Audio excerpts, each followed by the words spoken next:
Good morning. I'm Melody Pash, and I want to talk to you about patterns in your dreams. Now, these may be patterns that are on your clothing, they might be on a wall, they might be on a floor, they might just be something that you're aware of, but patterns can be important. So, let's talk about this really quickly. If you are wearing stripes, it's typically going to represent something like a hard line or uh, an opinion, a hard opinion, something that's not flexible. I'm taking a hard line on this situation, right? It's being opinionated, typically. It's also going to be clear cut, you know, um, observation between truth and deception. So just remember that every symbol also has a positive to it, okay? Let's talk about a black and white checkered floor, checked floor. That's typically going to represent some form of religiosity or legalism. You know, it's either black or white, right? But it's also going to be, on the positive side, clear cut boundaries, important, healthy, clear cut boundaries where you know what your boundaries are, and so do the people that are around you. So it makes for a safe place. Think of a wallpaper. There's an old French wallpaper called a toile. It's Toile.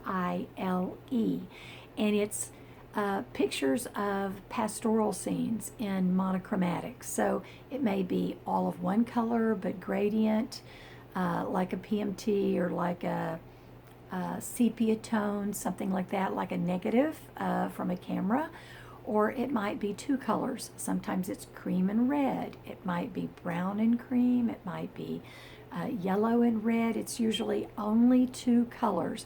And the toile is going to be pictures of that. The history of that wallpaper or of that pattern is that it's pictures of an old, better life or a life that was very idealistic. It's picnics and it's family gatherings, and so that's going to be about an idealistic view or circumstance scenario around what you're dreaming.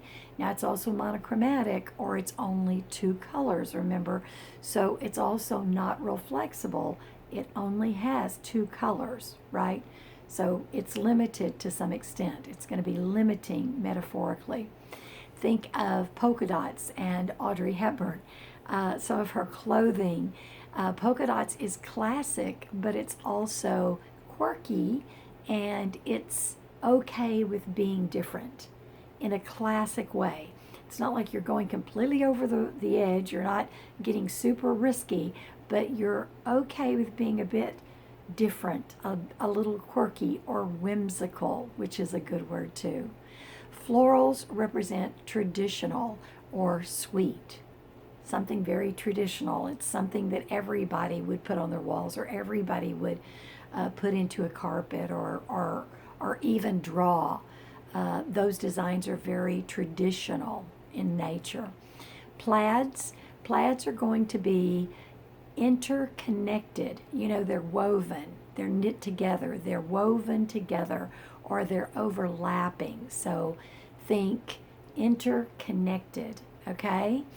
Herringbone, like in a fabric. A herringbone is like orderly business, or orderly, it can even be orderly chaos. It's like in other words, it's busy, but it's also orderly. So it's very congruent, and it only has a limited repeat. It repeats the same shape or style over and over, but it's also very busy. So it's kind of both things. So, and then the other one I wanted to bring up was argyle. Argyle is like a vintage fabric with like triangles on it, and they overlap a little bit. They connect like at the points, and they're classy. They're going to represent a classy system or a prestigious system, because in the old days, the people at country clubs, very prestigious people who were playing golf, and not everybody had the money to do that, but in country clubs in the old days, those people had money. They were prestigious, and so they were a very classy system. So these are some patterns in fabrics of your clothing, something you might see on a wall, something you might see on a floor in your dreams that can be very significant. So thanks for listening.